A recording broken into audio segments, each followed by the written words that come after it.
Aduh, mohon maaf, gue lupa nih, gue agak skip untuk update-update perjalanan nabung Bitcoin gue. Jadi, ini sudah gue lakukan nih tiap hari, sehari 50.000, 50.000, 50.000. Nah, as you can see nih, lu bisa lihat sendiri, tiap hari 50, 50, 50, 50 segini. Ini tuh udah hari ke-20 berarti ya, apa ke-21, pokoknya segitulah. Dan ini dia Bitcoin gue, nah ke-20 nih berarti. Kalau dirupiahin segini. Emang karena harganya tuh naik turun dan kalau sekarang nih di hari ke-20 ya gue masih rugi nih. Gue masih rugi kayak barang berapa ribu lah ya. Nggak nyampe 30.000. Tapi ya so far gue akan lanjutin karena again gue tuh nabung, gue tuh maunya jangka panjang. Jadi gue baru akan cairin kalau misalkan nanti, gue nggak tahu ya, 3, 4, 5 tahun ke depan kalau harga Bitcoinnya udah naik banget, melonjak banget, gue baru akan jual jadiin rupiah lagi gitu.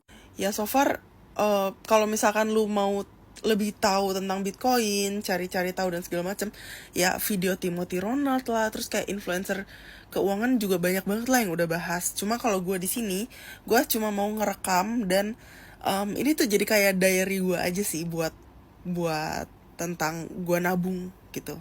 Gue pakai aplikasi Pintu, dan ini gue tulisin ya referral code gue kalau misalkan lu pada mau cobain juga nabung kripto. Kalau misalkan kalian gini nih, sejak gue upload video tersebut yang tadi, yang pertama banget, banyak yang nanya kripto emang aman, Bitcoin emang aman. Ya gue nggak bisa bilang itu aman atau enggak. Gue tahu ini tuh high risk high return banget karena naik turunnya tuh apa ya, unpredictable lah menurut gue ya, sangat-sangat unpredictable. Terus kayak sangat jomplang, naiknya bisa naik banget, turunnya bisa turun banget harganya. Ya tapi karena gue nabung, gue bukan yang trading, bukan yang harian naik turunnya, ya menurut gue ya gue lebih aman. Jadi ya nanti intinya tunggu harganya melonjak dan melambung banget baru lu jual gitu.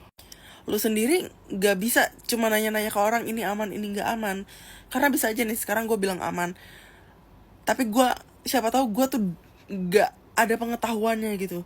Lu tetap harus baca-baca lagi, lu harus tetap cari tahu lagi sendiri.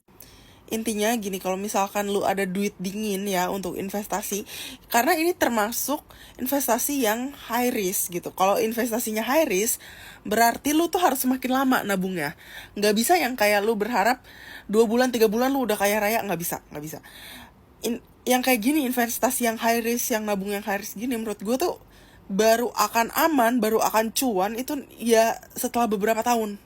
Nah, kalau misalkan lu ada duit dingin yang emang gak kepake gitu, yang emang kalau misalkan makan lu, kebutuhan lu, biaya lu sehari-hari semua udah terpenuhi, lu ada duit nganggur nih, lu gak tahu mau diapain, atau lu ada duit jajan tapi lu bisa kurangin jajan lu, inilah boleh lu masukin lah nabung Bitcoin, nabung investasi saham dan lain-lain.